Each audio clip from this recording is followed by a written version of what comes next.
الحمدللہ رب العالمین والصلاة والسلام علی سید الانبیاء وخاتم المعصومین واصحابہ الطیبین الطاہرین ولعنۃ اللہ علی اعدائہم الرافضین الکافرین المرتدین الی یوم الدین.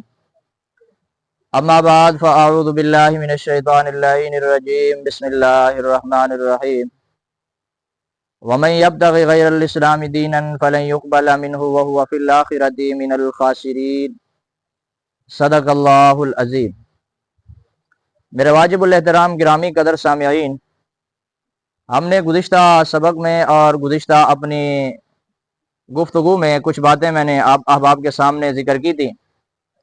اسی کے متعلق انشاءاللہ اس سے آگے کچھ باتیں آپ کے گوش و گزار کروں گا.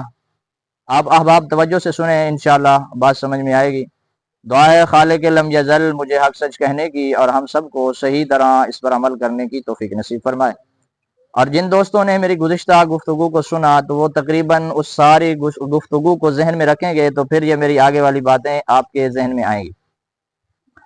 گزشتہ میری گفتگو کا عنوان یہ تھا جس میں آخر میں ہم نے اپنی بات کو چھوڑا تھا کہ فریق مخالف کے مذہب کا خلاصہ دو چیزوں میں ہے. کتنی چیزوں میں ہے؟ دو چیزوں میں ہے. اور اگر آپ احباب ان دو چیزوں پر غور کریں گے تو انشاءاللہ ثم انشاءاللہ آپ میں سے ہر ایک آدمی کو معلوم ہوگا کہ یہ مذہب کس قدر جھوٹا ہے. اور اس کے صورت میں ہم نے بیان کی تھی عقیدہ امامت کی صورت میں، یعنی عقیدہ امامت کی صورت میں ایک طرف تو فریق مخالف کا اصول یہ ہے کہ اپنے اماموں کو بڑھا بڑھا کر بیان کرتا ہے. جیسے میں نے گزشتہ روایات بھی فریق مخالف کی بہت ساری کتب سے، جو معتبر کتب اور اصولی کتابیں ہیں، ان سے میں نے بیان کیا تھا. یعنی جیسے ان کا کہنا ہے، ایک مثال سے سمجھا دیتا ہوں تاکہ آپ کو گفتگو سمجھ آتی رہے. یعنی ایک طرف تو ان کا دعویٰ یہ ہے کہ حضرت علی رضی اللہ عنہ تمام انبیاء سے افضل ہیں، اور اس کے ساتھ ساتھ آگے اس کے ساتھ دوسرا دعویٰ یہ ہے کہ حضرت علی رضی اللہ عنہ وہی خالق ہیں، وہی مالک ہیں، وہی حاجت روا ہیں، وہی مشکل کشا ہیں، اور وہی مختار کل ہیں، اور انہی کے پاس ہر چیز کا علم ہے، اور وہی اپنی موت کے حالات اور اپنی موت کے بارے میں بھی اختیار رکھتے ہیں. ایک طرف ان کا یہ نظریہ اور موقف ہے. ایک طرف ان کا یہ موقف ہے کہ وہ عالم الناس ہیں، جتنے بھی امام ہیں اشجاع الناس ہیں، یعنی سب سے زیادہ بہادر ہیں. عالم الناس ہیں یعنی سب سے زیادہ عالم ہیں. افضل الناس ہیں، سب سے زیادہ افضل ہیں. یہ 6 شرائط ایسی ہیں، یعنی ان کا کہنا یہ ہے کہ جب تک یہ کسی میں نہ پائی جائیں تو اس وقت تک وہ آدمی امام ہو سکتا نہیں. افضل الناس ہو، اشجاع الناس ہو. افضل الناس کا معنی ساری کائنات کے لوگوں سے وہ کیا ہو؟ افضل ہو. اشجاع الناس ہو، سب سے زیادہ بہادر ہو. اور عالم الناس ہو، سب سے زیادہ عالم ہو. اور منصوص ہو، یعنی اس کی خلافت یا امامت قرآن میں آئی ہو. مفترض الطاعت ہو، اس کی اطاعت فرض ہو. اور معصوم عن الخطا ہو، یعنی اس سے کبھی بھی غلطی نہ ہوتی ہو. تو یہ 6 شرائط ہیں، یعنی جس شخص میں یہ 6 شرطیں پائی جاتی ہوں گی تو وہ امام ہوگا، اگر نہیں ہوگی تو وہ امام نہیں ہوگا. اب ایک صورت میں آپ دیکھیں گے تو انہوں نے امامت کو بڑھا کر بیان کیا.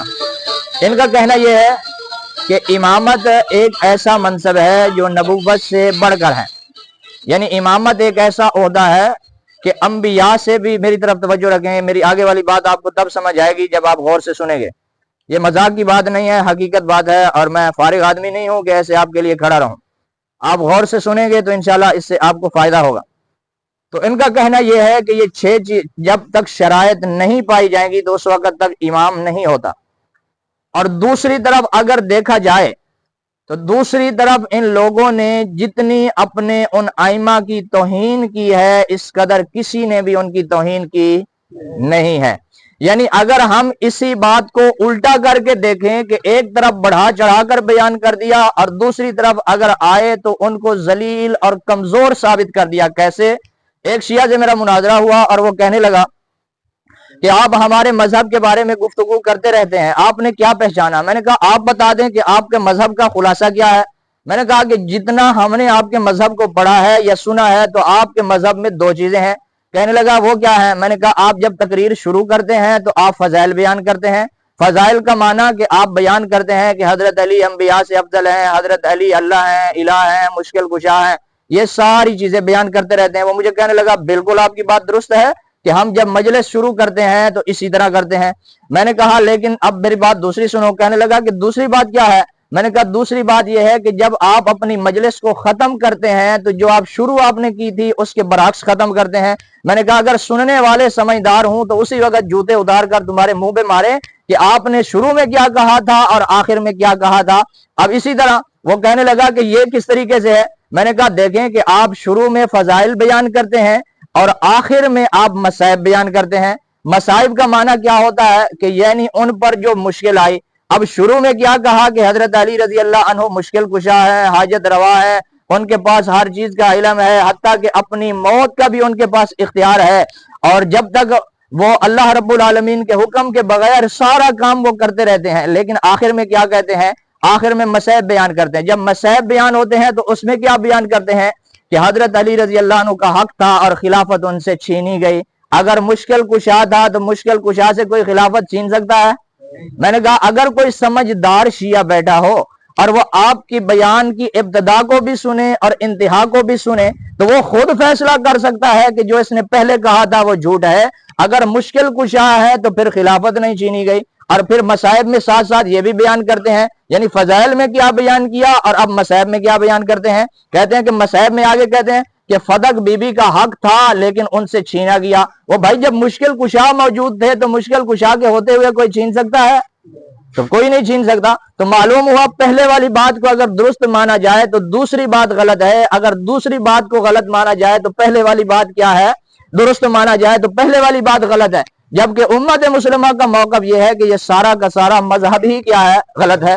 ایک ہماری آپس میں گفتگو ہو گئی، شیعہ سامنے بیٹھے تھے، جب گفتگو ہو گئی تو ان میں سے ایک آدمی کہنے لگا کہ آپ یہ نہیں کہتے کہ یا علی مدد یا حضرت علی مشکل کشا ہے۔ میں نے کہا آپ کا کوئی اور سوال ہو تو وہ بھی پیش کر دیں۔ کہنے لگا دوسرا ذاکر بیٹھا تھا، سارے ذاکر بیٹھے ہوئے تھے اکٹھے اور سامنے ہم بھی بیٹھے تھے، تو جب آپس میں مجلس ہو گئی تو اس میں بحث کرتے ہوئے گفتگو کرتے ہوئے میں نے کہا آپ اپنے سوال پہلے پیش کریں تاکہ میں ان کا جواب ذکر کروں، اس کے بعد میں آپ سے سوال کروں گا۔ ویسے آپ کے مذہب میں کوئی ایسی چیز ہے نہیں جس پہ ہم سوال کریں، کیونکہ کچھ بچتا ہی نہیں ہے، اس لیے کہ تمہارے مذہب میں سارا ہے ہی تقیہ۔ اس سے آگے بیان کروں گا انشاءاللہ۔ تو اس وقت وہ ایک ذاکر کہنے لگا کہ دیکھو آپ یا علی مدد اور علی مشکل کشا حاجت روا نہیں کہتے۔ میں نے کہا صحیح ہے، اور آپ کا کوئی سوال ہو؟ دوسرا ذاکر سامنے بیٹھا تھا، وہ بولا، وہ کہنے لگا کہ حضرت علی رضی اللہ عنہ سے خلافت چھینی گئی۔ میں نے کہا یہ پکی بات ہے؟ کہنے لگا ہاں۔ میں نے کہا کوئی تیسرا سوال ہو؟ تیسرا ذاکر بیٹھا تھا، وہ کہنے لگا کہ حضرت علی رضی اللہ عنہ کی بیوی اور اللہ کے پاک پیغمبر کی اللہ کے محبوب علیہ الصلوۃ والسلام کی لخت جگر سیدہ فاطمہ الزہرا سے فدق چھینا گیا۔ میں نے کہا یہ بات بھی سچی ہے؟ کہنے لگا بالکل سچی ہے، کوئی جھوٹ نہیں۔ میں نے کہا اس سے آگے کہنے لگا کہ حضرت فاطمہ الزہرا کے گھر کے دروازے کو آگ لگائی گئی۔ میں نے کہا یہ بھی سچ ہے؟ کہنے لگا بالکل سچ ہے۔ اور پھر میں نے کہا اس سے آگے کوئی سوال؟ کہا اللہ کے نبی علیہ الصلوۃ والسلام اس دنیا سے جانے لگے اور اللہ کے محبوب علیہ الصلوۃ والسلام نے قلم کاغذ مانگا لیکن ان کو نہ دیا گیا۔ میں نے کہا کوئی اور سوال؟ کہا کہ اسی طریقے سے فدق بھی چھینا گیا اور اسی طرح خلافت بھی چھینی گئی۔ حضرت علی رضی اللہ عنہ سے ان کی لخت جگر سیدہ ام کلثوم کا نکاح بھی چھین لیا گیا۔ میں نے کہا اس کے علاوہ کوئی اور سوال؟ کہنے لگا کہ وہ پوری زندگی انہوں نے ایسے مجبور ہو کر گزار دی۔ میں نے کہا اسی وجہ سے میں کہتا ہوں اب آپ نے سارے سوال کیے۔ پہلے ذاکر نے سوال کیا کہ آپ یا علی مدد نہیں کہتے، اور دوسرے نے کہا ان سے خلافت چھینی گئی۔ میں نے کہا اگر یہ سچا ہے، اگر خلافت چھینی گئی ہے تو وہ مشکل کشا نہیں ہے، اسی وجہ سے میں مشکل کشا نہیں کہتا۔ اگر وہ مشکل کشا ہے تو ان سے خلافت چھینی نہیں گئی۔ میں نے کہا فیصلہ پہلے آپس میں کر لو۔ تو وہ سارے شیعہ ذاکر آپس میں ایک دوسرے کو دیکھ کر حیران پریشان تھے کہ بات تو بالکل درست ہے کہ اگر یہ سچ ہے تو یہ جھوٹ ہے، اگر یہ سچ ہے تو یہ کیا ہے؟ جھوٹ ہے۔ تو میں نے آپ کو بتا دیا ان کی مجلس میں صرف دو چیزیں ہوتی ہیں، اور جو پہلے بیان کیا جاتا ہے اس کو فضائل کہتے ہیں، جو آخر میں بیان کیا جاتا ہے اس کو مصائب کہتے ہیں۔ اگر فضائل کو سنا جائے تو وہ مصائب کے خلاف ہیں، اگر مصائب کو سنا جائے تو وہ فضائل کے کیا ہیں؟ خلاف ہے۔ تو یہ پورے مذہب کا خلاصہ ہے۔ اس کے علاوہ ان کے پاس اور کوئی بھی چیز نہیں ہے کہ جو چیز کو ذکر کیا جائے یا ان کا عقیدہ یا مذہب یا کوئی ایسی چیز ہو۔ تو اسی طریقے سے اس سے آگے ہم اس بات کا ان کی اپنی شرائط کے اعتبار سے خلاصہ بیان کریں گے کہ ان لوگوں نے شرائط خود قائم کی کہ خلیفے کے لیے شرائط یہ شرائط پائی جاتی ہیں۔ اب سب سے پہلی شرائط انہوں نے 6 شرطیں بیان کی امام کے لیے، خلیفے کے لیے۔ اب ان شرائط کی روشنی میں ہم نے دیکھنا ہے کہ جن کو وہ امام کہتے ہیں کیا ان کی اپنی شرائط کے مطابق وہ امام ہیں یا نہیں ہیں۔ تو ان شرائط کی روشنی میں ہم نے دیکھا سب سے پہلے ان کا کہنا یہ ہے کہ جو پہلا خلیفہ یا پہلا امام یا امام ہوگا وہ عالم الناس ہوگا، یعنی سب سے بڑا عالم ہوگا۔ تو ہم نے پوچھا بھئی اللہ کے پاک پیغمبر کے چلے جانے کے بعد سب سے بڑا عالم روئے کائنات میں کون تھا؟ وہ کہنے لگے حضرت علی رضی اللہ عنہ سب سے بڑے عالم تھے۔ ہم نے کہا ٹھیک ہے۔ تو دوسرا سوال ہم نے کیا کہ پھر اس کے لیے کیا ہے؟ کہا سب سے زیادہ بہادر ہو، اس میں دوسری شرط پائی جائے گی، تو پھر اس صورت میں وہ کیا ہے؟ علم کو بیان کر سکے گا۔ ہم نے کہا ٹھیک ہے کہ اشجع الناس ہونا بھی اس کے لیے شرط ہے، اور اسی طرح افضل الناس ہونا بھی اس کے لیے شرط ہے، یعنی سب سے زیادہ افضل بھی ہو۔ اب ہم نے سوال کیا کہ منصوص بھی ہو۔ اگر منصوص پر سوال کیا جائے تو منصوص یعنی قرآن کی کسی آیت میں ائمہ کا ذکر نہیں ہے، جب ائمہ کا ذکر نہیں تو یہ شرط نہ پائی گئی۔ اور اسی طریقے سے ہم نے بہت سارے ذاکروں سے سوال کیا کہ آپ قرآن کی کوئی ایک آیت پیش کریں، ایک آیت جو آیت محکم ہو اور جس میں یہ بات ذکر کی گئی ہو کہ حضرت علی رضی اللہ عنہ پہلے امام یا پہلے خلیفہ ہیں، تو قرآن کی کسی آیت میں بیان نہیں ہے۔ تو معلوم ہوا جب وہ شرط نہ پائی گئی تو امام ہی نہ ہوئے۔ اسی طرح مفترض الطاعت ہونا، تو مفترض الطاعت ہونے کے لیے منصوص ہونا شرط ہے، جب منصوص نہیں ہوں گے تو مفترض الطاعت بھی نہیں ہوں گے۔ اور اسی طرح معصوم عن الخطا ہونا، معصوم عن الخطا ہونے کے لیے بھی اسی طرح شرط ہے کہ منصوص ہو یا مفترض الطاعت ہو تو پھر وہ کیا ہے؟ معصوم عن الخطا ہوگا، ورنہ وہ معصوم عن الخطا ہو سکتا نہیں۔ تو جب وہ شرطیں نہیں پائی گئیں تو اس صورت میں وہ کیا ہے؟ معصوم عن الخطا یا مفترض الطاعت نہیں، تو وہ امام بھی نہیں۔ اب آتے ہیں پہلی شرائط کی طرف کہ سب سے بڑا عالم ہو۔ تو سب سے بڑا عالم روئے کائنات میں کون ہے؟ ان کا کہنا یہ ہے کہ اللہ کے نبی علیہ السلام کے چلے جانے کے بعد سیدنا علی المرتضیٰ رضی اللہ عنہ وہ شخص ہیں جو سب سے بڑے عالم ہیں۔ اب آدمی علم کو بیان کرتا ہے، علم کو روکنے کے لیے ایک چیز ہوتی ہے کہ یا تو وہ بزدل ہوتا ہے، اس کے پاس بہادری نہیں ہوتی۔ تو ان کا دوسری بات کہنا یہ ہے کہ حضرت علی رضی اللہ عنہ سب سے بڑے شجاع بھی ہیں۔ اب ہم نے ان کی کتابوں کو دیکھا کہ کتابیں کیا کہتی ہیں، تو کتابوں میں انہوں نے کیا نقل کیا؟ وہ کہنے لگے کہ حضرت علی رضی اللہ عنہ سب سے بڑے عالم تو تھے لیکن اپنے علم کو چھپاتے رہے، یعنی کبھی بھی لوگوں کے سامنے اپنے علم کو بیان نہیں کیا۔ اور پھر کہاں تک چھپایا؟ تو ان کی کتابوں میں مکمل باب موجود ہے جس میں ہے ان تسعۃ اعشار الدین فی التقیہ، کہ دین کے 9 حصے تقیے میں ہیں، یعنی جھوٹ میں ہے کہ اپنے آپ کو ظاہر اور کرو اور آپ کے دل میں اور ہو۔ تو جب پوچھا گیا کہ سب سے بڑے عالم بھی یہ تھے اور پھر دین چھپا رہے تھے، یعنی سب سے بڑے عالم ہونے کے باوجود اگر کوئی دین چھپائے تو اس کے لیے حکم کیا ہے؟ آگے حکم بیان کروں گا قرآن کی آیات سے۔ ان کے اپنے اصول کے مطابق امام کہاں جا کے ٹھہرتے ہیں اور ان پر اللہ تعالیٰ کی طرف سے کیا حکم آتا ہے، یعنی ان کے اصول کے مطابق۔ تو اسی طرح ان کا کہنا یہ ہے کہ یہ سب سے بڑے عالم تو تھے لیکن انہوں نے دین کو چھپا دیا، یعنی ہر مسئلے میں تقیہ کرتے تھے۔ تقیہ کا معنی کیا ہے؟ کہ ان کے دل میں اور ہوتا تھا اور اوپر سے ظاہر اور کرتے تھے۔ اسی طرح جب پوچھا گیا کہ دیکھو تمہاری کتابوں سے یہ بات ثابت ہے، اصول کافی جلد نمبر 8 کتاب الروضہ میں یہ روایت موجود ہے کہ حضرت علی المرتضیٰ رضی اللہ عنہ نے حضرت ابو بکر صدیق رضی اللہ عنہ کے ہاتھ پر بیعت کر لی، اگر وہ سچے نہ ہوتے تو بیعت کیوں کرتے؟ تو انہوں نے جواب دیا کہ سچے تو تھے لیکن ہمیں دکھانے کے لیے انہوں نے بیعت کر لی، یعنی ان کے دل میں اور تھا اور ظاہر میں اور تھا، یعنی دل میں ان کے حضرت ابو بکر صدیق سے نفرت تھی اور ظاہر یہ کر رہے تھے کہ میں کیا ہے ان کے سامنے ان کے ہاتھ پہ بیعت کر رہا ہوں، یعنی منافقت والی تمام نشانیاں انہوں نے اپنے اماموں میں بیان کر دیں۔ اب جب منافقت والی تمام نشانیاں اماموں میں پائی گئیں اور افضل الناس، عالم الناس، اشجع الناس ہونا وہ ختم ہو گیا، جب یہ تمام نشانیاں ختم ہو گئیں تو ان کے اپنے اصول کے مطابق بھی یہ امام نہیں بنے۔ تو اسی طرح بہت آسان طریقہ ہے، آپ اگر ان سے گفتگو کرنا چاہتے ہیں ان سے پوچھیں کہ یہ جتنی شرائط ہیں امام کے لیے کیا کیا شرائط ہیں، تو وہ آپ کو شرائط بتائیں گے۔ وہ 6 شرطیں لکھ لیں، ان 6 شرطوں کے بعد آپ سوال کرتے جائیں کہ آپ کا کہنا تو یہ ہے کہ امام سب سے بڑا عالم ہوگا، تو جب امام سب سے بڑا عالم ہے تو پھر امام کسی چیز سے ڈرتا بھی نہیں ہے، جب ڈرتا نہیں ہے تو پھر امام نے تقیہ کیوں کیا؟ تو وہ فوراً کہیں گے کہ ہمارا امام جو ہے وہ تقیہ کرتا تھا، اور امام نے تقیہ کیوں کیا؟ اس لیے کہ اس کو خوف تھا۔ تو خوف کے لیے تو اللہ پاک نے شجاعت دی تھی، یعنی سب سے کیا ہوگا؟ اشجع الناس ہوگا، بہادر ہوگا، اور اس وجہ سے کہ اس سے خوف ختم ہو جائے گا۔ اگر اس کے دل میں خوف رہے گا تو پھر اشجع الناس نہ ہوا، اور اگر اشجع الناس نہیں ہے تو پھر امام نہیں ہے. یعنی ان کی اپنی شرطیں ان کے اپنے اماموں پر عقلاً بھی ثابت ہو جائیں گی، جس سے یہ بات ثابت ہوگی کہ ان کے اپنے اصول کے مطابق بھی جن کو وہ امام کہتے ہیں وہ امام نہیں ہے. اب یہاں تک تو یہ بات تھی کہ ان کے اسی طرح ان کی روایات کثیر تعداد میں موجود ہیں، اصول کافی میں موجود ہے کہ امام کے پاس ایک شاگرد آیا، اس نے آ کے سوال کیا کہ امام صاحب مجھے یہ مسئلہ بتائیں.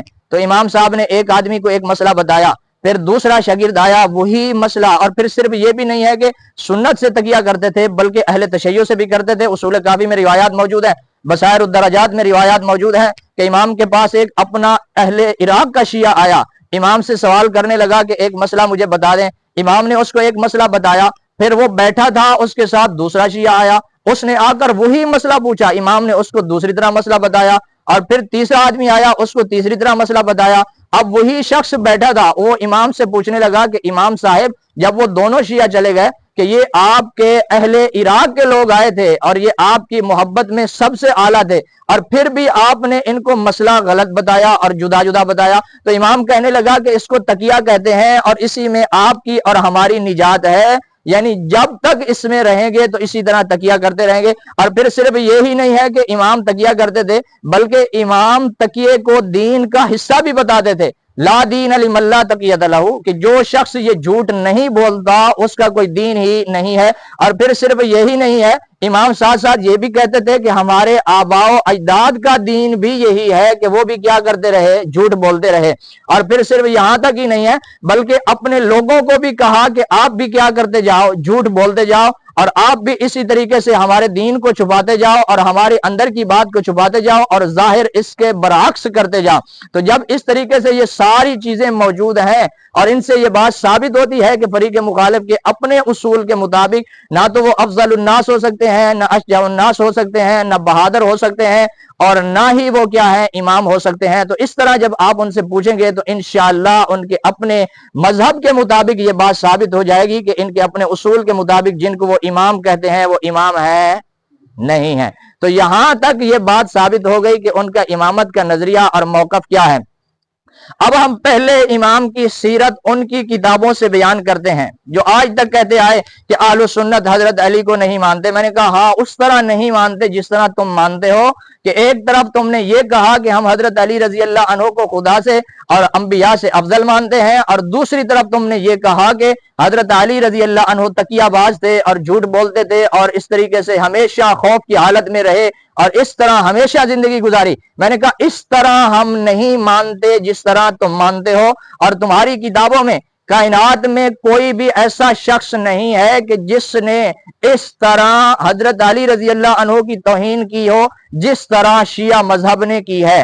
اس لیے کہ فریق مخالف کے اپنے مذہب کی معتبر کتابوں سے یہ روایات سے یہ بات ثابت ہے کہ حضرت علی رضی اللہ عنہ کی شخصیت کو دیکھا جائے، ان کے کردار کو دیکھا جائے، یہ آگے میں جو بیان کروں گا حضرت سیدنا علی المرتضیٰ رضی اللہ عنہ کی سیرت ان کی کتابوں سے بیان کروں گا کہ انہوں نے آخری اپنے پہلے امام کی حیات کو کیسے بیان کیا ہے اور ان کی کتابوں میں کیسے نقل کیا گیا ہے. اور وہ کیا کہتے ہیں کہ حضرت علی رضی اللہ عنہ، اور اس کو مختلف حصوں میں تقسیم کروں گا کہ انہوں نے حضرت علی رضی اللہ عنہ کی زندگی کو کیسے بیان کیا، حضرت علی رضی اللہ عنہ کی سیرت کو کیسے بیان کیا، ان کی صورت کو کیسے بیان کیا، اور حضرت علی رضی اللہ عنہ کی خلافت کو کیسے بیان کیا، اور حضرت علی رضی اللہ عنہ کے رہن سہن کے حالات اور معاملات کو کیسے بیان کیا ہے. یہ ساری چیزیں اگر دیکھی جائیں تو ان کی کتابوں میں کس طریقے سے پائی جاتی ہیں اور فریق مخالف کس طریقے سے حضرت علی رضی اللہ عنہ کی توہین کرتا نظر آتا ہے. سب سے پہلے ہم دیکھیں گے فریق مخالف کا کہنا یہ ہے، تفسیر قمی میں روایات موجود ہیں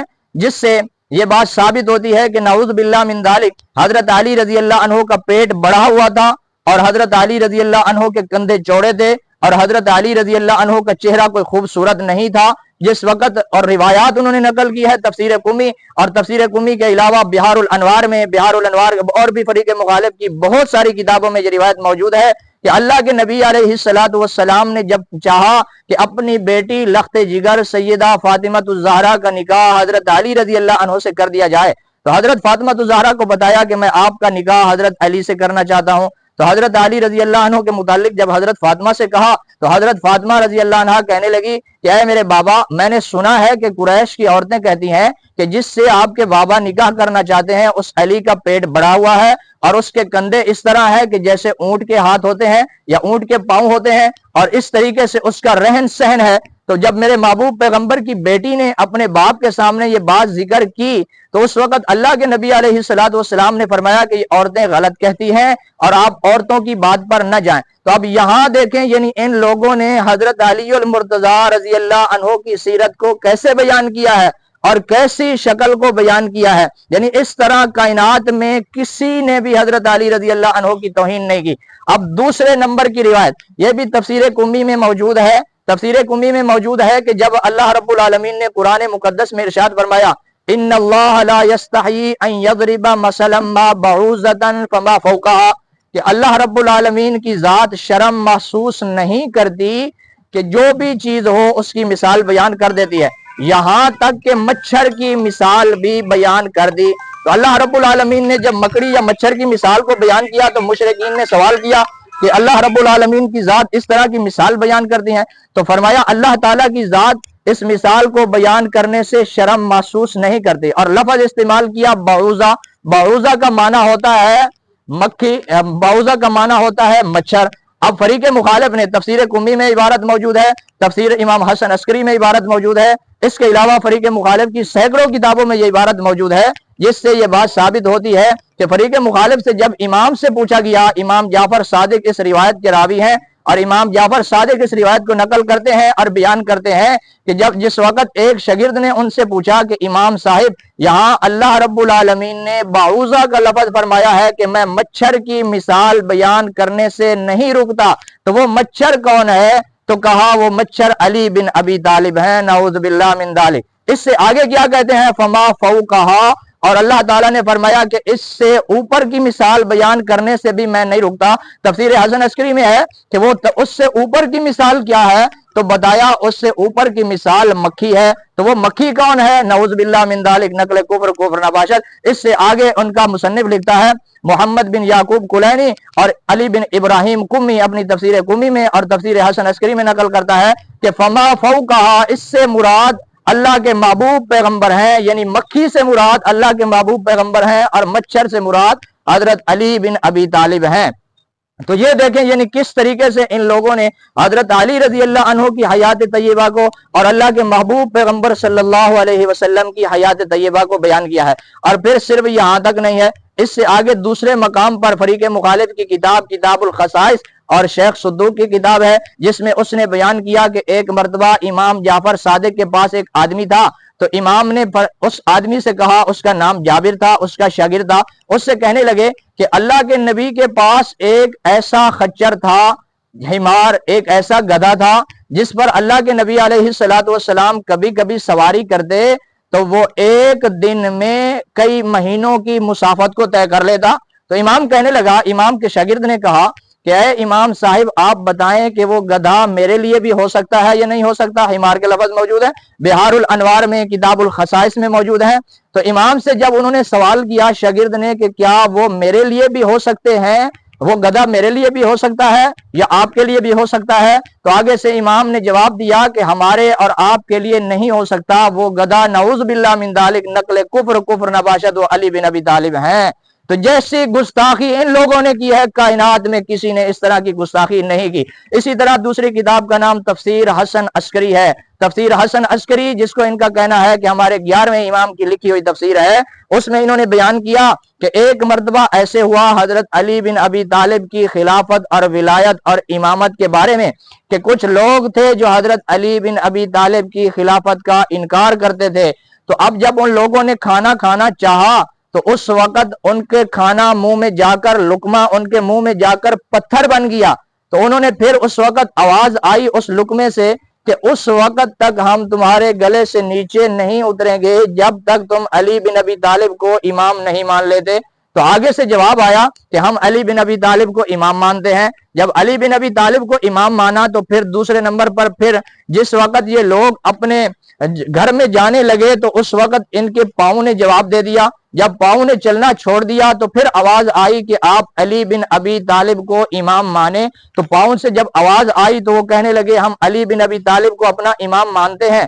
اور پھر جب علی بن ابی طالب کی امامت کی بات یہاں ہوئی پھر وہ لوگ چلے. جب اپنے گھر میں بیٹھے تو ان کی بیٹھنے کی جگہ ان کی چارپائی ان کے ساتھ چمٹ گئی اور کہنے لگی کہ آپ علی بن ابی طالب کو امام مانے. تو وہ پھر کہنے لگے کہ ہم علی بن ابی طالب کو امام مانتے ہیں. اسی طریقے سے وہ لوگ نہانے کے لیے اپنی قضائے حاجت کے لیے واش روم میں گئے اور وہاں جب گئے تو ان کے کپڑے ان کے جسم سے لپٹ گئے اور جدا نہیں ہو رہے تھے. میں نے حوالہ پہلے بیان کر دیا تفسیر حسن عسکری یعنی معصوم امام کی لکھی ہوئی تفسیر ہے جس سے یہ بات ثابت ہو رہی ہے کہ اس کی سند میں روایت میں کوئی فرق نہیں ہے. معصوم امام کی معتبر کتاب ہے جس کا نام تفسیر امام حسن عسکری ہے, اس میں یہ روایت موجود ہے. کہا جس وقت وہ لوگ اپنی قضائے حاجت کے لیے وہاں پہنچے تو ان کے جسم پر جو لباس تھا, میں نے بتایا کہ جتنی گستاخی حضرت علی رضی اللہ عنہ کی ان لوگوں نے کی ہے کائنات میں کسی نے نہیں کی. کائنات میں کوئی شخص نہیں, نہ کوئی ہندو ہے, نہ کوئی یہودی ہے, نہ کوئی عیسائی ہے, نہ کوئی سکھ ہے کہ جس نے اللہ کے محبوب پیغمبر کے پاک صحابی سیدنا علی المرتضیٰ شیر خدا اور میرے محبوب پیغمبر صلی اللہ علیہ وسلم کے داماد اور سیدہ فاطمہ الزہرا کے گھر والے حضرت حسن و حسین کے والد گرامی ایک پاک اور ایک مقدس شخصیت کی توہین جیسے ان لوگوں نے کی ہے کائنات میں کسی نے نہیں کی. کہا کہ پھر کیا ہوا جب وہ لوگ وہاں اپنے قضائے حاجت کے لیے پہنچے وہاں جانے پر ان کا لباس ان کے جسم سے چمٹ گیا. کہا علی کو امام مانو. تو ان کپڑوں سے جب آواز آئی علی کو امام مانو تو انہوں نے کہا ہم علی کو امام مانتے ہیں. تو ان کے جسم سے کپڑے اترے. پھر جب قضائے حاجت کے لیے بیٹھے تو ان کے پیخانہ اور پیشاب رک گیا اور وہاں سے نعوذ باللہ من ذالک وہاں گندی جگہ سے آواز آئی کہ علی بن ابی طالب کو امام مانو. یعنی کتنا گندا مذہب ہے, کتنا غلیظ اور ترین مذہب ہے. اس لیے علماء کہتے گئے کہ اس جیسا کائنات میں اور غلیظ مذہب نہیں ہے کہ جتنا گندا اور غلیظ مذہب یہ ہے. تو پھر کہا کہ حضرت علی بن ابی طالب کو امام مانو. تو پھر جب اعلیٰ تناسل سے آواز آئی کہ علی بن ابی طالب کو امام مانو تو ان لوگوں نے کہا کہ ہم حضرت علی بن ابی طالب کو امام مانتے ہیں. تو پھر وہ قضائے حاجت سے فارغ ہوئے اور پھر باہر آئے. یعنی کس قدر غلاظت والی روایت کو نقل کیا اور امام نے بیان کیا اور ان لوگوں نے امام کی طرف منسوب کیا. اس سے آگے دیکھیں کہا کہ جب سیدنا علی المرتضیٰ شیر خدا جلاء العیون میں واقعہ موجود ہے اور ان کا لکھنے والا مجتہد ملا باقر مجلسی 11ویں صدی ہجری کا مجتہد ہے. یعنی جتنے بھی فریق مخالف کے مذہب سے تعلق رکھنے والے ہیں کوئی ایک بھی اس کا انکار نہیں کرتا اور اپنی ان کتابوں اور روایات کا انکار نہیں کر سکتا. یعنی جو بھی اس مذہب میں آئے گا وہ اس بات کو ضرور قبول کرے گا کہ میرا تعلق اس مذہب کے ساتھ ہے. کہا کہ جس وقت اللہ کے محبوب علیہ الصلوۃ والسلام نے حضرت فاطمہ الزہرا رضی اللہ عنہا کی حضرت علی المرتضیٰ رضی اللہ عنہ کے ساتھ شادی کر دی. شادی کرنے کے ساتھ ساتھ فرمایا نعوذ باللہ من ذالک نقل کفر نباشت. کس قدر غلاظت والے جملے بولے. جلاء العیون میں موجود ہے جہاں حضرت علی رضی اللہ اور بہار الانوار میں موجود ہے جہاں حضرت علی رضی اللہ عنہ اور حضرت فاطمہ الزہرا کے حالات اور شادی کا واقعہ بیان کیا ہے. مکمل باب ہے اور اس میں یہ روایات مختلف طریقوں سے بیان کی ہیں. ایک طریقے سے اس طرح بیان کی, مختلف سندوں سے بیان کی ہیں. ایک طریقے سے اس طرح بیان کی کہ اللہ کے نبی علیہ الصلوۃ والسلام نے جب خطبہ نکاح ہو گیا نکاح کے بعد حضرت علی رضی اللہ عنہ سے فرمایا نعوذ باللہ من ذالک نقل کفر نباشت کہ حضرت علی رضی اللہ عنہ سے فرمانے لگے کہ اے علی کہ آپ اپنی بیوی کو گھر لے جائیں لیکن جب تک میں نہ آؤں اس وقت تک کام شروع نہ کرنا. نعوذ باللہ من ذالک نقل کفر نباشت. یعنی اس قدر غلاظت والے جملے اور اس قدر غلیظ اور ترین مذہب ہے. اس سے آگے کیا کہا کہ اللہ کے نبی علیہ کوئی باپ بھی عام باپ بھی اپنے داماد اور اپنی بیٹی کے لیے ایسے الفاظ استعمال نہیں کرتا جیسے کہ ان لوگوں نے اللہ کے محبوب پیغمبر اور اسی طرح سیدنا علی المرتضیٰ شیر خدا رضی اللہ عنہ کی مقدس شخصیات اور اللہ کے محبوب پیغمبر صلی اللہ علیہ وسلم کی مطہر شخصیات. اس وجہ سے کہ ان لوگوں نے اللہ کے نبی علیہ الصلوۃ والسلام کے صحابہ اور حضرات اہل بیت کی توہین کی جس کی وجہ سے پوری دنیا میں آپ دیکھیں گے کہ یہ ذلیل اور رسوا ہیں. آج بھی ان کی عورتیں اسی طرح باہر گھومتی ہیں اور اسی طرح جیسے امام کی روایات سے موجود ہے. امام سے پوچھا گیا, سوال کیا گیا کہ یہ متع اور مدعے کے بارے میں کیا ایک عورت سے بیک وقت اصول کافی فروع کافی میں روایت موجود ہے. امام سے سوال کیا گیا کہ امام صاحب بتائیں کہ کیا ایک عورت سے بیک وقت کتنے مرد مدعا کر سکتے ہیں. تو امام نے کہا الف منہن مستاجرات کہ ایک ہی وقت میں ایک عورت سے یہ اللہ رب العالمین کی طرف سے مکافات عمل ہے۔ یعنی انہوں نے صحابہ کو گالی دی، اہل بیت کو گالی دی، تو اللہ رب العالمین نے دنیا میں ان کو ایسا ذلیل کر دیا کہ خود اپنے لیے یہ باتیں ثابت کرنے پر مجبور ہو گئے۔ اور اسی طرح پھر اس سے آگے بھی بیان کیا، امام نے کہا کہ منہن الفا منہن مستاجرات، ان کے یہ کرائے کی عورتیں ہیں، ان میں سے جس کے ساتھ چاہو ایک وقت میں 1000 آدمی ایک عورت سے مدعا کر سکتا ہے۔ اور اسی طریقے سے اس سے آگے بیان کیا کہ ایک آدمی آیا اور وہ امام سے سوال کرنے لگا کہ امام صاحب آپ بتائیں، امام کے پاس بیٹھا، امام جعفر صادق کے پاس، اور امام جعفر صادق سے کہا کہ آپ ہمیں تو کہتے رہتے ہیں کہ آپ کی عورتیں مدعا کر لیں، کیا آپ کی مائیں بہنیں بھی مدعا کرتی ہیں؟ تو امام کا رنگ سرخ ہو گیا اور امام نے چہرہ پھیر لیا۔ اصول کافی فروع کافی میں روایت موجود ہے، امام نے اپنا چہرہ پھیر لیا اور امام کہنے لگا کہ اے شخص تو نے میری بہت گستاخی کی ہے۔ یعنی امام جس کو گستاخی سمجھ رہا تھا اور سرخ اور پیلا ہو رہا تھا اور ان کو اجازت دے رہا تھا۔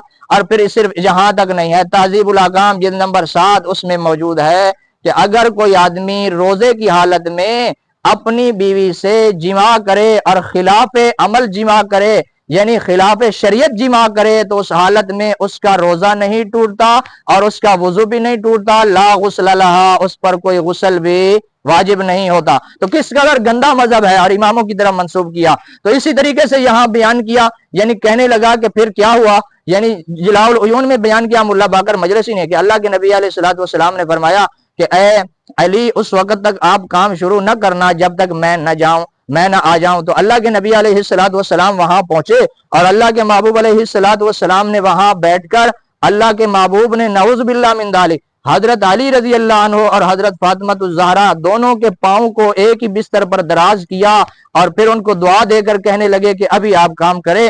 یعنی کس قدر غلیظ اور گندا مذہب ہے اور کس قدر انہوں نے حضرت علی المرتضیٰ رضی اللہ عنہ کی توہین کی ہے۔ اور اسی طریقے سے اس سے آگے ان کی مذہب کی روایات کیا ہے، یعنی کہنے لگے یاسوب الدین، کہ دین کی مکھی، یاسوب کہتے ہیں مکھی کو، کہنے لگے کہ دین کی مکھی حضرت علی رضی اللہ عنہ ہیں۔ اسی طرح ہمار کہا کہیں کہ حضرت علی، کہیں کہا کہ یہ بعوضہ مچھر ہے، اور کہیں ان کی سیرت کو کیسے بیان کیا، کہیں کیسے بیان کیا۔ اور اس سے آگے چل کر دیکھیں کہ اللہ رب العالمین نے اس مکافات عمل میں ان کے لیے کیسی کیسی چیزوں کو یعنی خود اپنے لیے وہ ثابت کرتے ہیں۔ جیسے مدعے کے بارے میں ہے، ان کی اپنی کتابوں میں لکھا ہے، تحریر الوسیلہ خمینی کی کتاب ہے، اس میں لکھا ہے کہ صرف یہ نہیں ہے، دوسری عورتوں سے نہیں، اپنی ماں، بہن، بیٹی سے بھی مدعا کر سکتے ہیں، اور یہ بھی اس میں بھی کیا ہے، آپ کے لیے ثواب ہے۔ یعنی ایک عمل ایسا تھا، میں نے حوالہ دے دیا، تحریر الوسیلہ خمینی کی کتاب ہے۔ اور پھر صرف یہ بھی نہیں ہے، اس سے آگے بھی انہوں نے اپنی کتاب میں نقل کیا ہے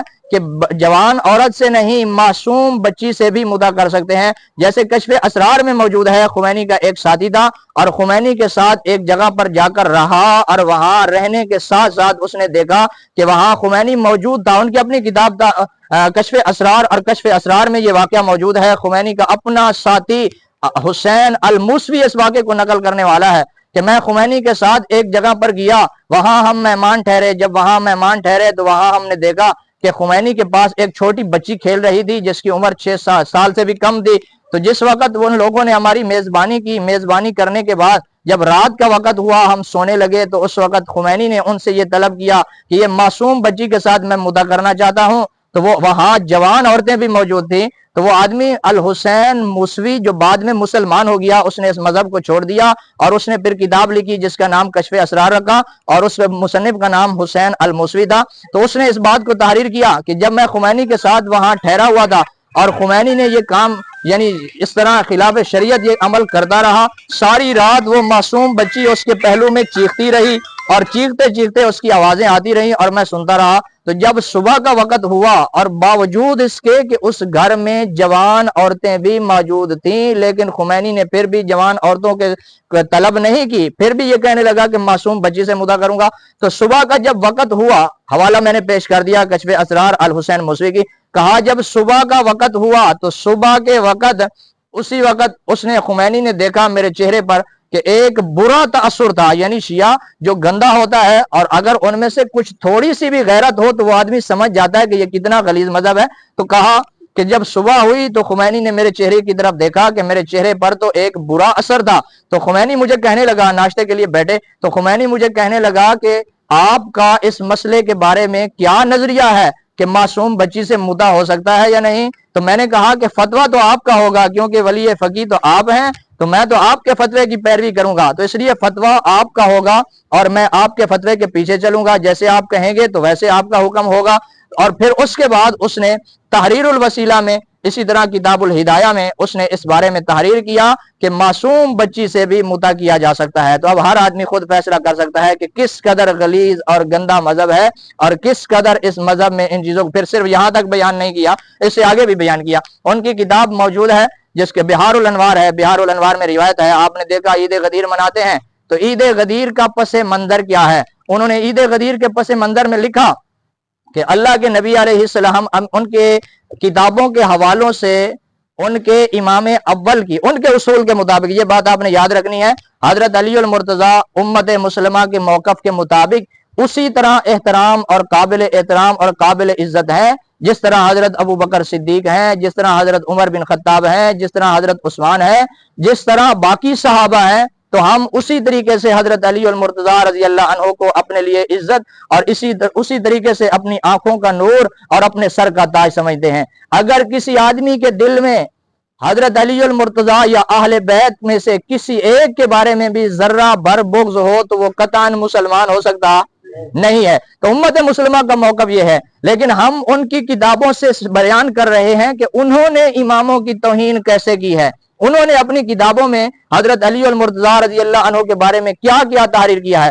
تو کہتے ہیں اللہ کے نبی علیہ السلام نے حضرت علی رضی اللہ عنہ کو یمن کی طرف بھیجا۔ پھر سے یہ بھی نہیں ہے، دوسری کتاب ملا یادر الفقیہ میں موجود ہے، یعنی انہوں نے لکھا ہے کہ اماموں میں سب سے زیادہ شہوت ہوتی ہے، یعنی سب سے زیادہ شہوت پرست امام ہوتے ہیں۔ اور ان کی کتاب ملا یادر الفقیہ جلد نمبر 3 اور جلد نمبر 3 میں مکمل باب موجود ہے کہ اماموں میں شہوت ہوتی ہے۔ اور پھر اس باب میں کیا نقل کرتا ہے؟ کہتا ہے کہ شہوت کے جب اللہ تعالیٰ نے ان اللہ خلق الشہوہ، بے شک اللہ تعالیٰ نے شہوت کو پیدا کیا اور شہوت کے کل 10 حصے بنائے، اور ان 10 حصوں میں سے اللہ تعالیٰ نے 9 حصے شہوت اماموں میں رکھی، من بنی ہاشم، یعنی بنی ہاشم میں 9 حصے شہوت رکھی، اور 1 حصہ ان کی عورتوں میں رکھا، یعنی باقی جتنے زیادہ شہوت پرست تھے وہ سارے کے سارے کیا تھے؟ امام تھے۔ انہوں نے خود بیان کیا۔ اس سے آگے کیا نقل کرتا ہے؟ دوسری کتاب کا حوالہ پیش کرتا ہوں۔ دوسری کتاب میں بیان کیا بہار الانوار میں کہ اللہ کے نبی علیہ السلام نے حضرت علی رضی اللہ عنہ کو یمن کی طرف بھیجا، فرمایا وہاں کے لوگوں کو سے جا کر وہاں ٹیکس اور جزیہ وصول کر کے لائیں۔ تو حضرت علی رضی اللہ عنہ وہاں پہنچے اور ساتھ کچھ اور صحابہ کرام بھی تھے، حضرت بریدہ اسلمی رضی اللہ عنہ اور اس طرح اور بھی کوئی صحابہ کرام تھے، اور اسی طرح ایک یعنی وہاں آگے اقدام کے لیے جہاد کے لیے بھی بھیجا۔ تو صحابہ کرام وہاں جہاد کرتے جا رہے تھے، تو وہاں لکھا کہ راغب الیہ، حضرت علی رضی اللہ عنہ کی نظر وہاں جب پہنچے تو ایک عورت پر پڑی جو باندھی تھی، راغب الیہ، تو حضرت علی رضی اللہ عنہ اس کی طرف کیا ہو گئے؟ راغب ہو گئے، یعنی اس کے اوپر کیا ہو گئے؟ مائل ہو گئے۔ اور جب ان کی طرف میلان کر لیا تو اب اس صورت میں ان کے آپس میں اختلاف ہو گیا، تمام لوگوں میں، صحابہ کرام میں۔ اب جب صحابہ کرام میں بھی اختلاف ہو گیا کہ حضرت علی رضی اللہ عنہ اس عورت کی طرف راغب کیسے ہو گئے، تو پھر واپس حضرت علی رضی اللہ عنہ جب واپس یمن سے آئے تو اللہ کے نبی علیہ السلام کو صحابہ کرام نے واقعہ بیان کیا کہ حضرت علی رضی اللہ عنہ اس عورت کی طرف مائل ہو گئے تھے۔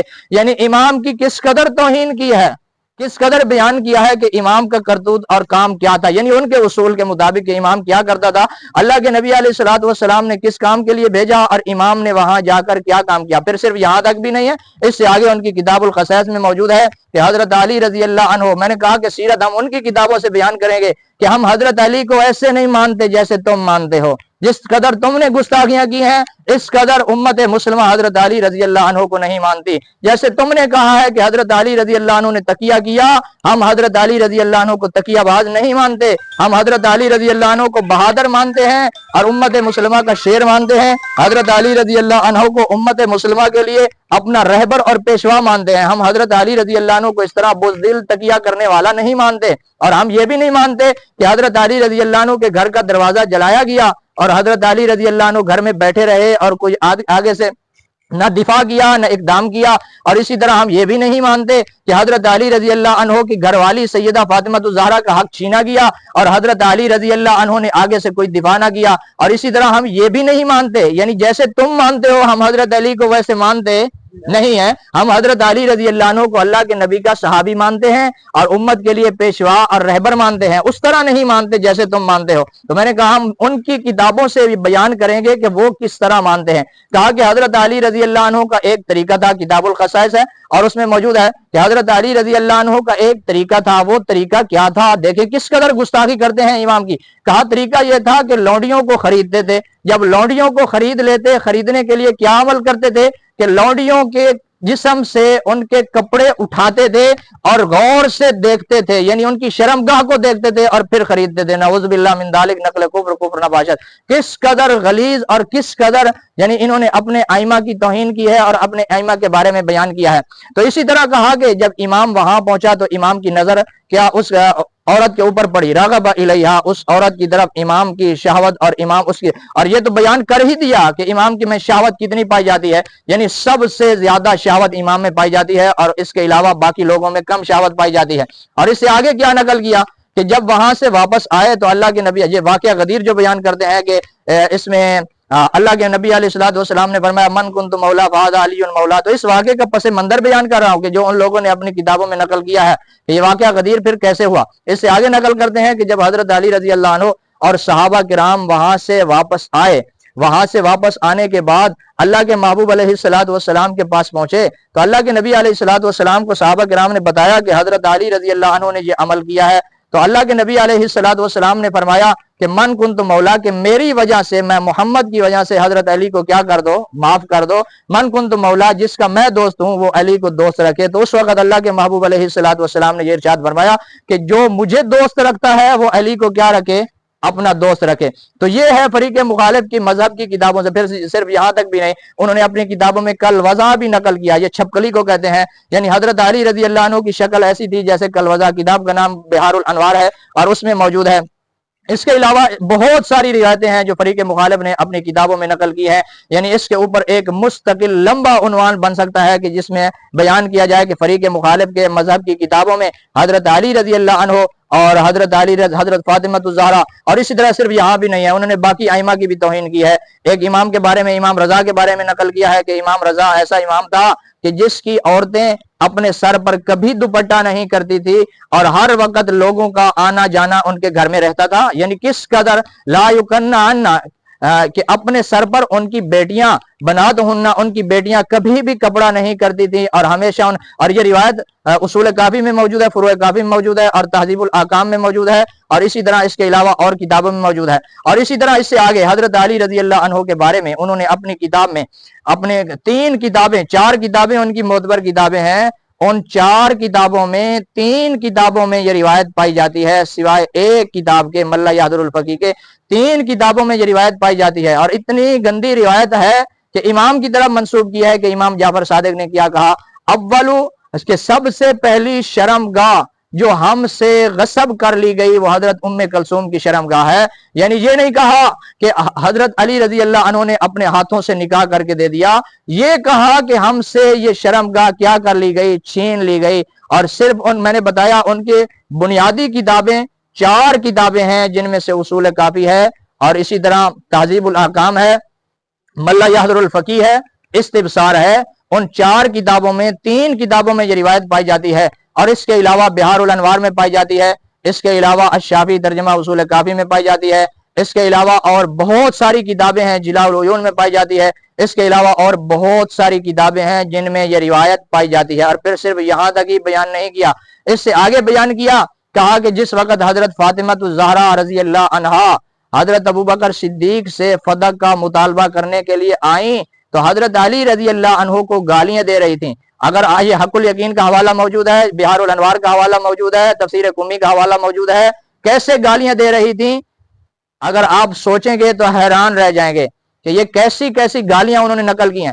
حق الیقین میں موجود ہے کہ جب حضرت علی رضی اللہ عنہ کے پاس حضرت فاطمہ الزہرا گھر سے لوٹ کر واپس پہنچی تو اس وقت اس طرح گالیاں دے رہی تھی کہ آپ تو اس طرح گھر میں چھپ کر بیٹھے ہیں جیسے بچہ ماں کے رحم میں ہوتا ہے. اب اسی بات کو آپ پنجابی میں کہیں تو کیا ہوگا؟ یہی بات اگر پنجابی میں کہی جائے تو کتنی گندی گالی بنتی ہے کہ بچہ ماں کے رحم میں ہوتا ہے. یعنی اردو میں اس نے لکھا جلاء العیون اس کا ترجمہ اردو میں ہوا، فارسی کی کتاب تھی، لیکن اسی بات کو اگر آدمی پنجابی میں یا اگر کوئی سریکی والا سریکی میں اس کا ترجمہ کرے یا اگر کوئی اس کے علاوہ سندھی زبان والا سندھی میں ترجمہ کرے تو ہر آدمی سمجھ سکتا ہے کہ کتنی گندی، یعنی حضرت علی رضی اللہ عنہ کو ان کی ماں کی گالی دے دی اور اس قدر غلیظ گالی دے دی، اور انہوں نے نقل کیا ہے جیسے میں نے بتا دیا، حق الیقین میں موجود ہے، جلاء العیون میں موجود ہے، بہار الانوار میں موجود ہے، تفسیر قمی میں موجود ہے، اور پھر اس سے آگے انہوں نے اس بات کو بھی نقل کیا کہ حضرت فاطمہ الزہرا رضی اللہ عنہ ہمیشہ حضرت علی رضی اللہ عنہ سے لڑتی رہتی، اور لڑتے لڑتے ایک مرتبہ ایسے ہوا کہ حضرت علی رضی اللہ عنہ کعبۃ اللہ کا طواف کر رہے تھے۔ میں نے بتایا کہ میں آج اس چیز کو بیان کروں گا کہ ان کی کتابوں میں حضرت علی رضی اللہ عنہ کی کتنی بڑیاں گستاخی کی گئی ہیں، اور کبھی بھی ان لوگوں نے اس بات کو ہمیشہ چھپاتے رہے۔ اگر اس بات کو دیکھا جائے، ان کو کسی ایک ذاکر کو آپ کہو کہ آپ واقعہ کربلا یا کوئی بھی واقعہ ہو اپنی کتابوں سے بیان کرو، قیامت تو آ سکتی ہے لیکن اپنی کتابوں سے کبھی بیان کرتے نہیں ہیں، اس لیے کہ ان کو معلوم ہے کہ ہماری کتابوں میں کس قدر جھوٹ اور ہماری کتابوں میں کس قدر فراڈ پایا جاتا ہے۔ تو اسی طرح انہوں نے اپنی کتاب میں یہ بات نقل کی ہے کہ حضرت فاطمہ الزہرا رضی اللہ عنہا حضرت علی رضی اللہ عنہ سے نکاح کرنا ہی پسند نہیں کرتی تھیں، یعنی ان کے شروع سے ہی ان کا دل ہی نہیں تھا کہ میں حضرت علی رضی اللہ عنہ سے نکاح کروں۔ اور پھر اس سے آگے بھی نقل کیا کہ حضرت فاطمہ الزہرا رضی اللہ عنہ ہمیشہ ان سے لڑتی رہتی تھیں، جہاں اس کے بارے میں 4 واقعات ان کی کتابوں میں موجود ہیں، اور دوسری علل الشرائع میں موجود ہیں، اور اسی طریقے سے صدوق کی کتابوں میں موجود ہیں، اور اس کے علاوہ بہار الانوار میں موجود ہیں، اور فریق مخالف کی سینکڑوں کتابوں میں یہ واقعات موجود ہیں۔ تو وہ 4 واقعات میں سے ایک واقعہ یہ ہے کہ ایک مرتبہ حضرت علی المرتضیٰ رضی اللہ عنہ بیت اللہ کا طواف کر رہے تھے، تو بیت اللہ کا طواف، اور دوسری طرف یہ خود روایات بھی پیش کرتے ہیں۔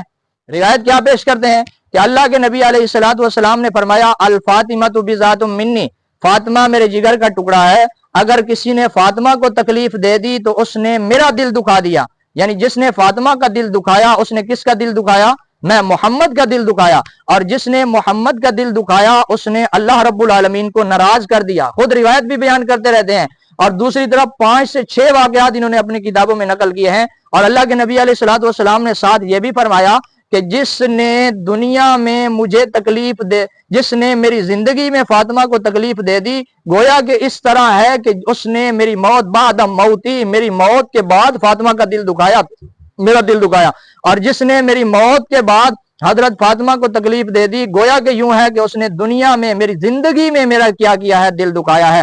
تو اس میں واقعہ نقل کیا ہے، واقعہ کیا کہ حضرت علی رضی اللہ عنہ ایک مرتبہ کعبۃ اللہ کا طواف کر رہے تھے، طواف کرتے ہوئے دیکھا کہ ایک آدمی ہے اللہ رب العالمین کی تعریف کرتا جا رہا ہے، اور ساتھ ساتھ کچھ سوال بھی کرتا جا رہا ہے۔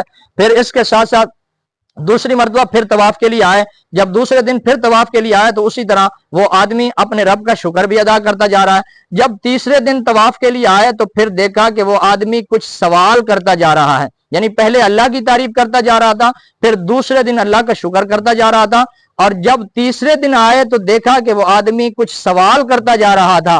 تو حضرت علی المرتضیٰ رضی اللہ عنہ نے کان لگا کر سنا، کان لگا کر کیا سنتے ہیں کہ وہ آدمی زبان سے کہتا ہے کہ یا اللہ مجھے رہنے کے لیے جگہ دے دے اور مجھے اپنی زندگی کے لیے 6000 دینار دے دے۔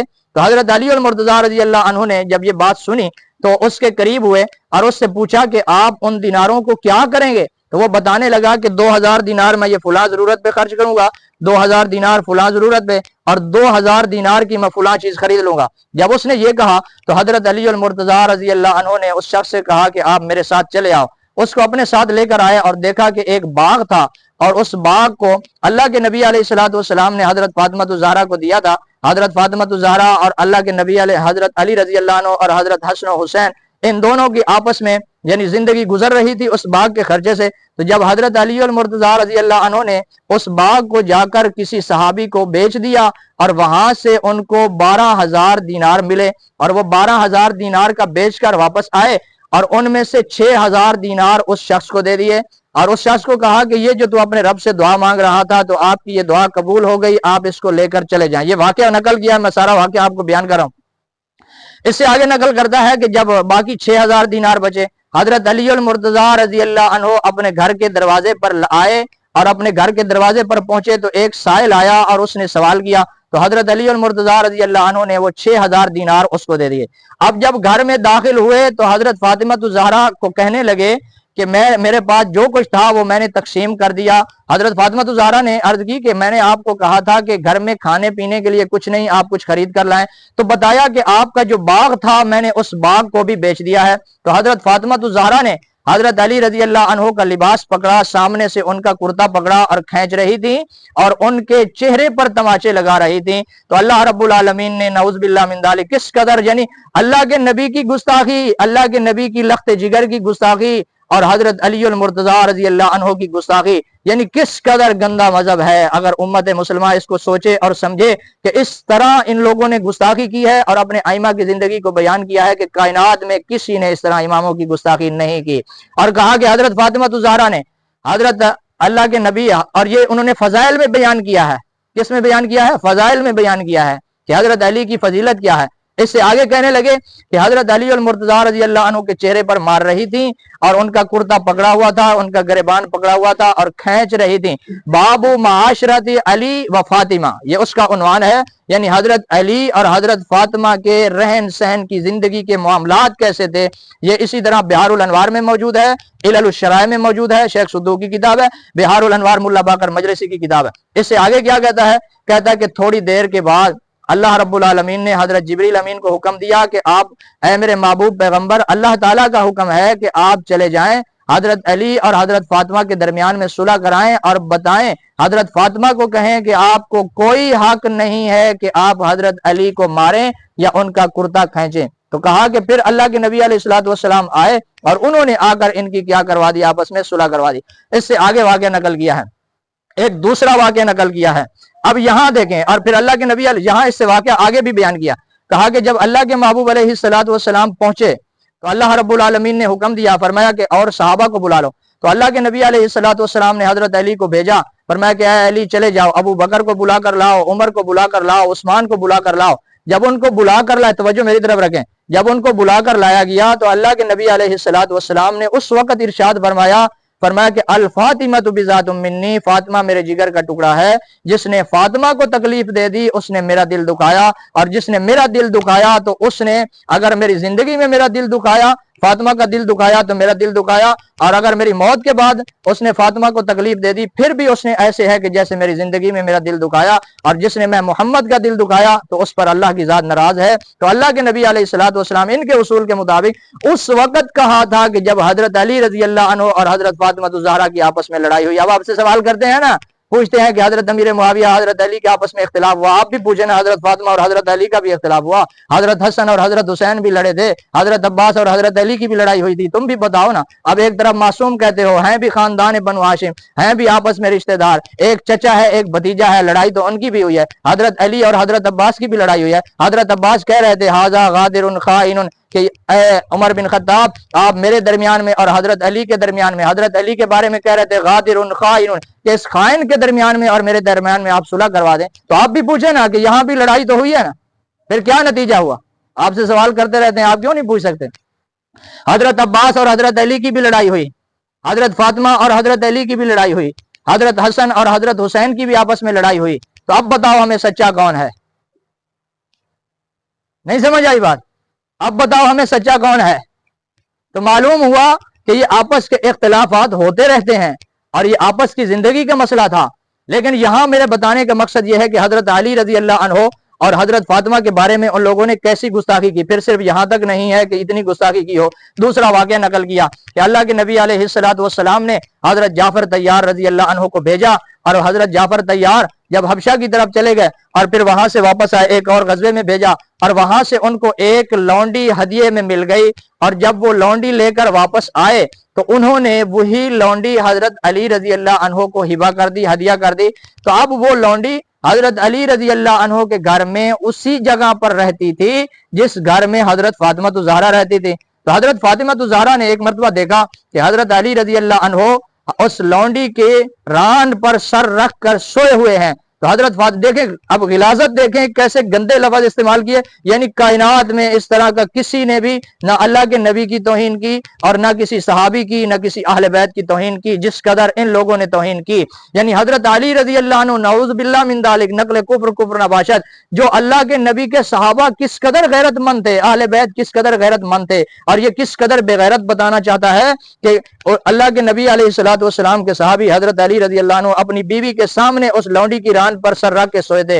اور پھر کیا ہے، اس سے آگے نقل کرتا ہے نعوذ باللہ من ذالک، ان کی کتابیں سے بری ہیں، بہار الانوار میں موجود ہے، کہا کہ جب حضرت فاطمہ الزہرا نے دیکھا تو دیکھ کر کہنے لگی کیف فعلتھا، آپ نے اس سے کیا کیا ہے؟ تو حضرت علی رضی اللہ عنہ فرمانے لگے، یہ جو عالم ہے وہ اس بات کو سمجھتے ہیں کہ یہ عربی کا جملہ کیا ہے، کہ آپ نے اس سے کیا کیا ہے؟ تو حضرت علی رضی اللہ عنہ نے فرمایا میں نے اس سے کچھ نہیں کیا۔ حضرت فاطمہ الزہرا فوراً حضرت علی رضی اللہ عنہ سے ناراض ہو کر، ایک واقعہ نہیں ہے، میں نے بتایا ہے کہ 6 سے زائد واقعات ان کی کتابوں میں موجود ہیں کہ حضرت فاطمہ الزہرا حضرت علی سے لڑی تھیں، اور حضرت فاطمہ الزہرا چلی جانے لگی۔ جب چلی گئیں تو پھر اللہ کے نبی علیہ الصلوۃ والسلام نے پھر اسی طرح جملہ دہرایا، فرمایا کہ فاطمہ تو میرے جگر کا ٹکڑا ہے، فرمایا فاطمہ کو تکلیف نہ دے دو۔ اور پھر اس کے بعد ایک اور واقعہ بیان کیا کہ حضرت علی رضی اللہ عنہ پھر صرف یہاں نہیں، ابو جہل کی لڑکی کو دیکھا تو ادھر بھی پیغام نکاح بھیجا۔ یعنی کس قدر امام کی گستاخی کرتے ہیں کہ جہاں کوئی عورت نظر آ جاتی تھی تو امام اسی کے اوپر نگاہ اٹھا لیتا اور اسی کی طرف دیکھنا شروع کر دیتا۔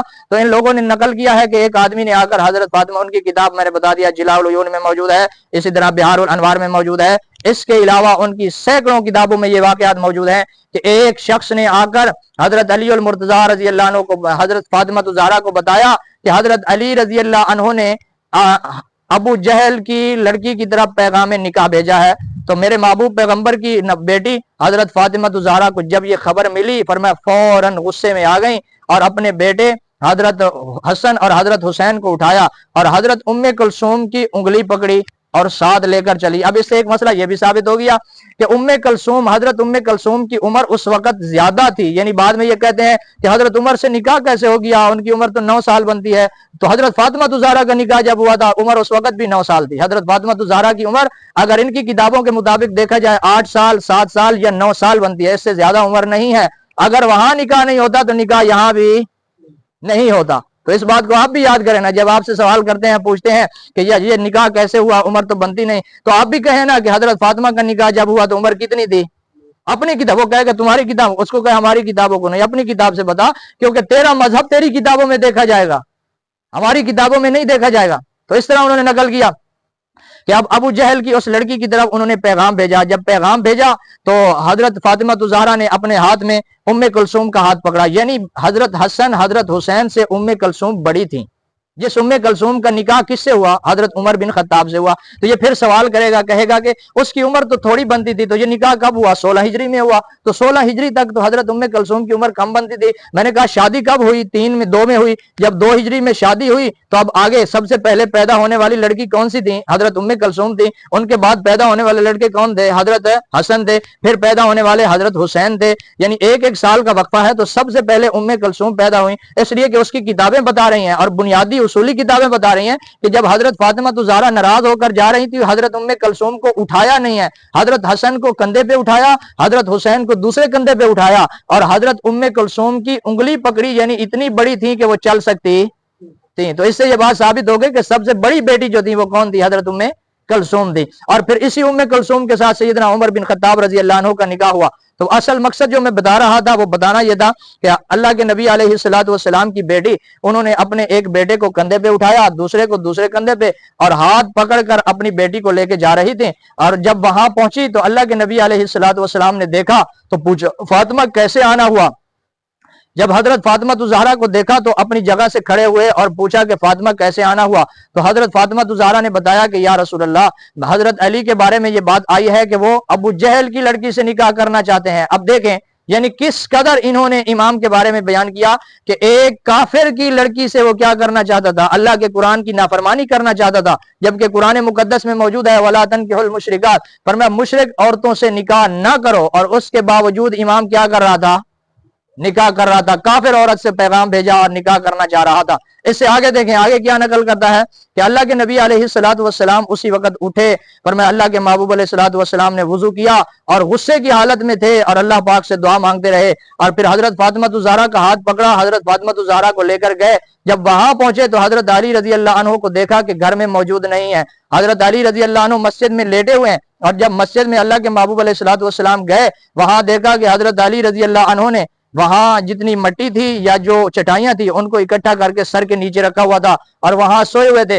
اور پھر جب وہاں دیکھا تو اللہ کے نبی علیہ الصلوۃ والسلام نے دیکھا ان کے پاؤں پر مٹی لگی تھی، یا اللہ کے نبی علیہ الصلوۃ والسلام نے اپنا پاؤں ان کو لگایا اور فرمایا کہ کم یا ابا تراب، اے مٹی والے اٹھ جاؤ، کھڑے ہو جاؤ۔ تو حضرت علی رضی اللہ عنہ آپ نے دیکھا ہوگا کہ وہ لکھتے ہیں اپنے اشتہاروں کے اوپر ابو تراب ابو تراب، تو وہ اس وجہ سے لکھتے ہیں کہ اللہ کے نبی علیہ الصلوۃ والسلام نے فرمایا کم یا ابا تراب، اے ابو تراب آپ اٹھ جائیں۔ تو حضرت علی رضی اللہ عنہ اٹھے تو اللہ کے نبی علیہ الصلوۃ والسلام نے اس وقت ان کا ہاتھ پکڑا اور فرمانے لگے کہ الفاطمہ بذات منی، فاطمہ میرے جگر کا ٹکڑا ہے، فرمایا فاطمہ کو تکلیف نہ دینا۔ تو اس طرح اور بھی بہت سارے واقعات کثیر تعداد میں ان کی کتابوں میں موجود ہیں کہ حضرت علی رضی اللہ عنہ کی سیرت اور حیات کو جو ان لوگوں نے بیان کیا ہے اور کس قدر اماموں کی گستاخی کی ہے۔ اور اسی طرح ان کا کہنا یہ تھا، ہم اپنی پہلی بات پر جاتے ہیں کہ ان کا کہنا یہ تھا کہ امام اشجع الناس ہوگا، افضل الناس ہوگا، عالم الناس ہوگا۔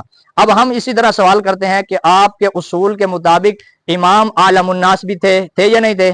آپ پوچھیں گے تو وہ کہیں گے بالکل تھے، افضل الناس بھی تھے، اشجع الناس بھی تھے۔ یعنی جب انسان کے پاس سب سے پہلی چیز ہے کہ اس کے پاس علم ہو، اب امام کے پاس سب سے زیادہ علم تھا۔ دوسری چیز کیا ہے کہ وہ سب سے اعلیٰ ہو، برتر مقام رکھتا ہو، وہ بھی تھا۔ اب تیسری چیز کیا ہے کہ وہ سب سے زیادہ بہادر ہو۔ یعنی علم کو بیان کرنے میں رکاوٹ کیا چیز بنتی ہے؟ یعنی آدمی بزدل ہو تو بیان نہیں کر سکتا، یعنی بہادر ہوگا تو بیان کرے گا۔ تو اللہ پاک نے جب بہادری بھی دے دی، اب تینوں چیزوں کے ہونے کے باوجود ان کا کہنا یہ ہے کہ چلو اس مسئلے کو پھر آگے سمجھا دیتے ہیں۔